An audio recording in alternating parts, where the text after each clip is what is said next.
आप सभी को प्रणाम निवेदित करती हूँ और स्वागत करती हूँ, अभिनंदन करती हूँ, आप सभी का वंदन करती हूँ। और आज मैं एक बहुत अच्छी बात बताने जा रही हूँ, क्योंकि हर वीडियो में कहती हूँ अच्छी बात बताने जा रही हूँ, है ना। तो क्या बताऊँ, मतलब सब कुछ इतना अच्छा होता है कि अब मैं रोज बोलूँ, ऐसे थोड़े ना बोल सकती हूँ कि आज मैं एक बुरी बात बताने जा रही हूँ, आज मैं कम अच्छी बात बताने जा रही हूँ। एक्चुअली मैं तो अपना बेस्ट देने का ही प्रयास करूंगी ना। मैं तो अपना जो सुंदरतम है वही आप लोगों से साझा करूंगी ना। तो क्योंकि मुझे आप लोगों के सामने बेहतर बन के दिखाना है ना, तो जाहिर सी बात है कि मैं इसीलिए रोज कहती हूँ कि आज का वीडियो बहुत सुंदर होने वाला है। अच्छा, मेरी बातें तो खत्म करती हूँ यहीं पे। एक बात बताती हूँ, आज मैं जब निकल रही थी ना, तो मुझे किसी ने टोका। पता है क्या बोला? बोला कि आप ये डाई क्यों नहीं करा लेती हैं? तो ये देख रहे हैं मेरे यहाँ पे कुछ बाल सफेद है ना।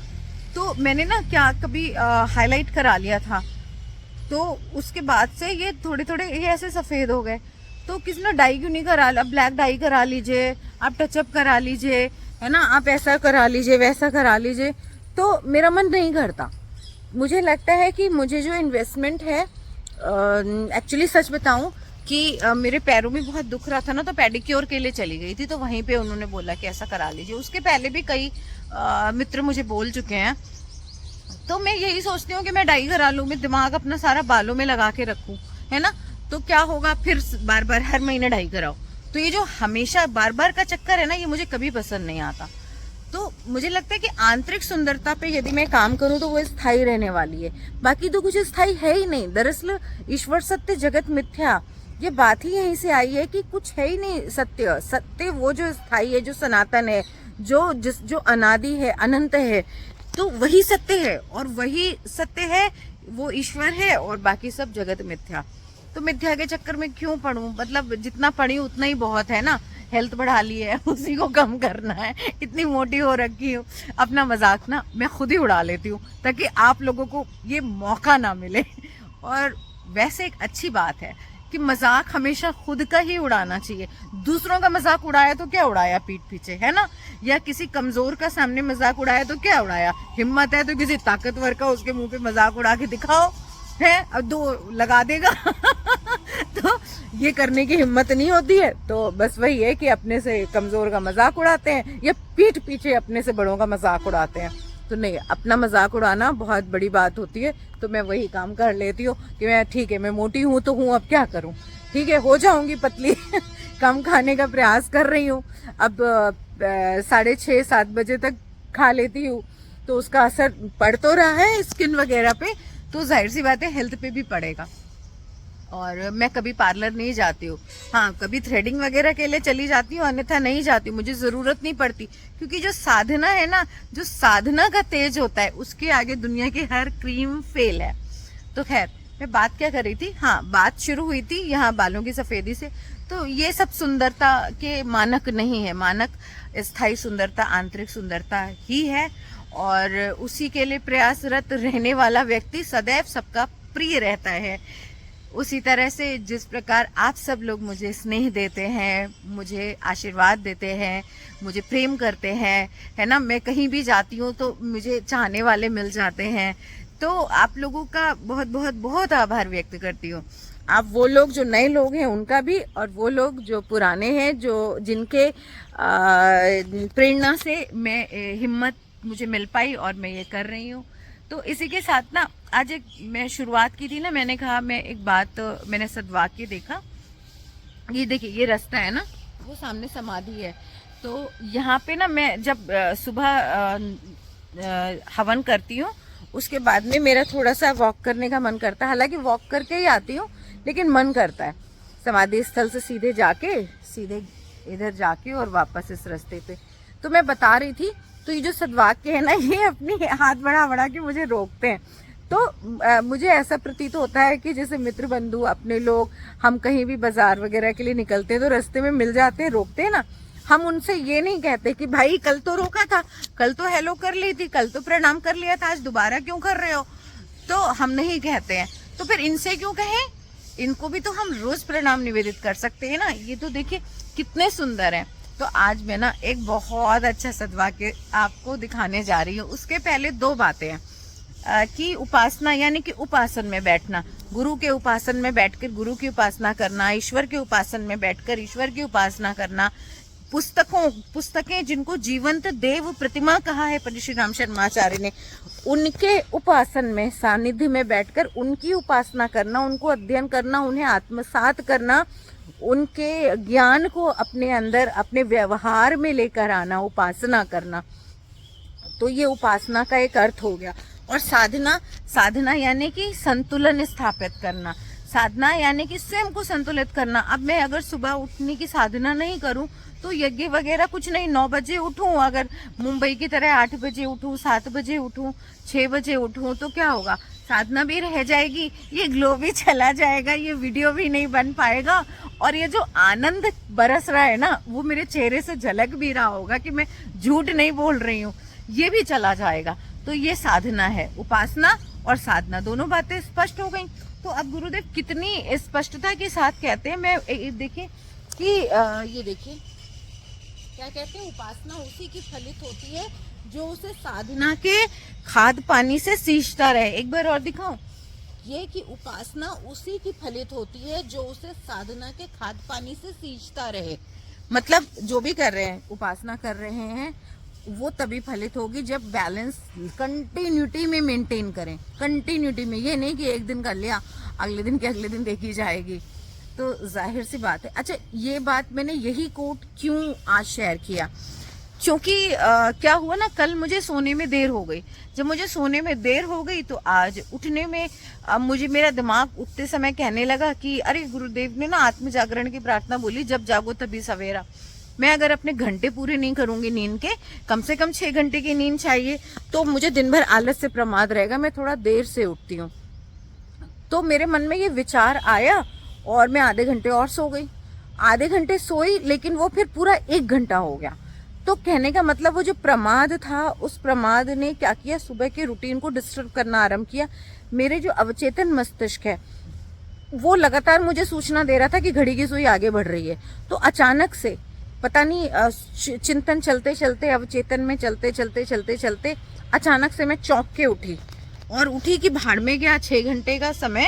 मैं देखती हूँ आज ठीक है 5 घंटे ही हुए, देखती हूँ क्या होता है। मैं उठ गई। उठने के बाद मैंने साधना कर ली, साधना के बाद मैंने हवन भी कर लिया, और उसके बाद में मैं ये वीडियो भी बना रही हूँ, टहल भी लिया, सब कर लिया। तो कहने का मतलब, अगर वो बैलेंसिंग नहीं करती ना, अगर वो साधना के प्रति सचेत नहीं रहती, तो क्या होता, तो कुछ नहीं हो पाता। तो आज का दिन बेकार चला जाता। मुझे अफसोस रह जाता कि आज का मेरा रूटीन छूट गया। ठीक है, नो डाउट आधा घंटा 1 घंटा लेट हुआ, लेकिन वो इतना लेट नहीं हुआ। अगर मैं 7 घंटे के चक्कर में रहती तो 1-1.5 घंटा और सोती, उसमें सब रूटीन चला जाता। तो कहने का मतलब, अगर हम उपासना कर रहे हैं तो फिर उसमें साधना लगातार जरूरी है। मतलब बैलेंसिंग लगातार जरूरी है। नट कैसे रस्सी पे चलता है और दोनों तरफ बैलेंस करते करते, तो वैसे ही साधना के खाद पानी से सींचता रहे। उपासना उसी की फलित होती है जो उसे, अच्छा मुझे कैमरा एंगल भी ठीक करना नहीं आता, हिलता डुलता रहता है ना, तो सीख रही हूँ ना। मतलब आप लोग सोचिए, आप लोग कितने विशेष हैं कि आप लोगों से बात करने के स्वार्थ में मैं सीख रही हूँ, कुछ जान रही हूँ, वीडियो बनाना सीख रही हूँ। एंगल वैंगल कुछ नहीं पता मुझे। पहले तो मैं ऐसा लंबा करके ऐसा बनाती थी तो मुझे पता ही नहीं था कि यूट्यूब के लिए ऐसे बनाना चाहिए।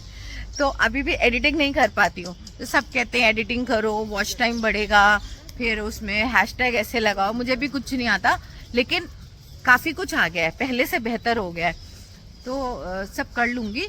तो अभी हाँ, मैंने एक बात बताई साधना उपासना वाली, आपसे शेयर करनी थी, और एक बात साझा करनी थी, वही हाथ पकड़ने वाली, और एक बात ये सफ़ेद बालों वाली कि मुझे टोका गया, और चौथी बात एक और थी, लेकिन वो ना मुझे याद नहीं आ रही है, मैं भूल गई। तो क्योंकि पॉइंट वाइज माइंड को कमांड देती हूँ ना याद रखने के लिए, पर वो बात तो मैं भूल गई। तो उसके लिए मैं अगला वीडियो बना दूंगी। जैसे ही मुझे याद आएगा, और वैसे भी 10 मिनट का वीडियो हो गया है, तो मुझे लगता है कि इसको यहीं पे ख़त्म करना चाहिए। और शुरुआत में मैंने वो बोला नहीं, मुझे ना बहुत अजीब सा लगता है बोलो कि सब्सक्राइब करो और शेयर करो, लेकिन करना तो पड़ेगा ना, क्योंकि अगर आप लोग इसे शेयर नहीं करेंगे, अच्छी बातों को आगे नहीं बढ़ाएंगे, तो फिर कैसे मेरे जैसे लोगों का उत्साह क्षीण नहीं हो जाएगा, जो प्रयास कर रहे हैं कि ठीक है मैं तो हरिद्वार आई थी लेकिन बनाने लगी आप लोगों के भरोसे ये वीडियोस, तो इसे प्लीज़ शेयर कीजिए, चैनल को सब्सक्राइब भी कीजिए। पीछे से एक दीदी गई बहुत अच्छी सी साड़ी पहन के ये देखिए जा रही है। तो यहाँ के लोग बहुत अच्छे हैं, सीधे पल्ले की साड़ी पहनते हैं, मुझे बहुत अच्छा लगता है। मैं साड़ियाँ लेकर नहीं आई हूँ, वरना मैं भी पहनती, और मुझे तो साड़ी पहनना बहुत पसंद है। मंचों पर तो मैं साड़ी ही पहनती हूँ, लेकिन यहाँ पर मैं 2 दिन के लिए आई थी, और आज 26 तारीख से अब तक रुकी ही हुई हूँ। मतलब ऐसा हो गया कि गुरुदेव ने हाथ पकड़ के बिठा दिया है। तो आऊँगी मुंबई, जल्दी आऊँगी, क्योंकि आना ही पड़ेगा, काम बहुत ज़्यादा छोड़ नहीं सकते ना। तो जब तक गुरुदेव की कृपा है, उस कृपा का लाभ ले रही हूँ। तो बस इसी के साथ में आप लोगों से इजाज़त लेती हूँ, और जल्दी ही मिलती हूँ। और चलते चलते एक कोट और दिखा देती हूँ कि जो इंद्रियां हैं आत्मा की शत्रु नहीं सेवक है। लेकिन हो क्या गया है, जो इंद्रियां हैं ना शत्रुता का काम कर रही हैं। जो कर्ण इंद्रियां हैं पता नहीं क्या क्या सुन रही हैं और हमें हमारे अवचेतन में भेज रही हैं। जो हमारी आंखें हैं पता नहीं क्या क्या देख रही हैं और हमारे अवचेतन में वो गलत संदेश भेज रही हैं, और हमसे उल्टी फुल्टी चीज़ें करवा रही हैं।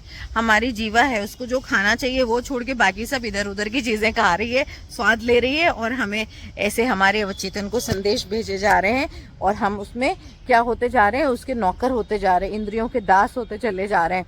हमारे पैर चलना नहीं चाहते, टहलना नहीं चाहते, तो हम अपने पैरों की बात सुनकर उन कर्मेंद्रियों के भी, 5 कर्मेंद्रियों के भी दास हो चुके हैं। क्योंकि हम चाहते हैं चलें, लेकिन पैर साथ नहीं देते।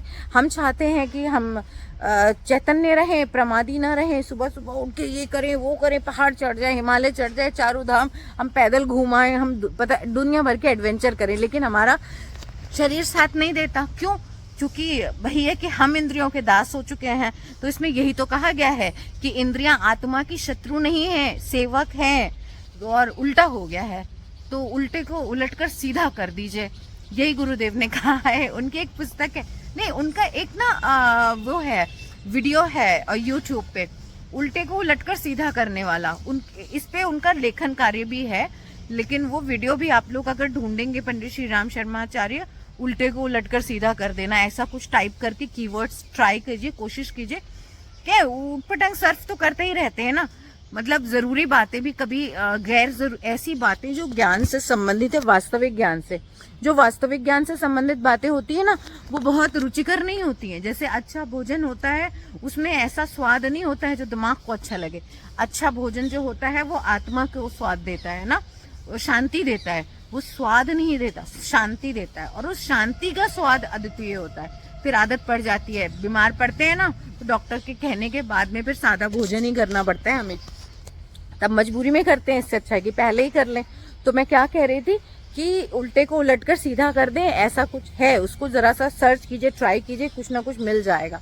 और यदि आप पूछेंगे कमेंट में, तो यहाँ के पुस्तकालय में जाकर मैं पता करके आपको लिंक विंक दे दूंगी। लेकिन आप लोग पूछते ही नहीं है, तो इसका मतलब कि जो वीडियो है ना सही लोगों तक पहुँच नहीं रहा है। यदि ये सही लोगों तक नहीं पहुँच रहा है तो प्लीज़ इसे पहुँचाइए, है ना, क्योंकि अच्छा होता है, प्रसाद बांट कर खाना चाहिए। आप कहेंगे फिर जाते जाते वही अपनी बात। तो मैं क्या करूं, कुछ डायलॉग ना रट गए हैं, जिंदगी का हिस्सा हो जाती हैं कुछ बातें, तो उन्हें दोहराए बिना इंसान रह नहीं पाता। तो और दोहराव तो ऐसी चीज़ है कि रोज़ खाते हैं, रोज़ उठते हैं, रोज़ पूजा करते हैं। अब हम कहें कि रोज़ रोज़ खाने की क्या ज़रूरत है, तो दोहराव जीवन का हिस्सा हो जाता है। इसलिए आप मेरे दोहरावों को भी स्वीकार कर लीजिए और मेरी गलतियों को नज़रअंदाज कर दिया कीजिए। मेरे प्रयास के लिए मुझे सराहना दिया कीजिए, मेरा मान बढ़ाया कर दीजिए और मेरी हिम्मत भी बढ़ा दिया करिए। और इसी के साथ में मुझे शुभकामनाएं भी प्रेषित किया कीजिए, ताकि मैं और अच्छे अच्छे वीडियोस बनाती ही रहूं। और इसी के साथ आप लोगों से विदा लेती हूँ। आप लोगों को बहुत बहुत बहुत बहुत शुभकामनाएं। आप लोगों का दिन बहुत शुभ हो, आप लोगों के जीवन में शुभता आए और सब कुछ शुभ ही शुभ हो। इसी के साथ में इजाज़त।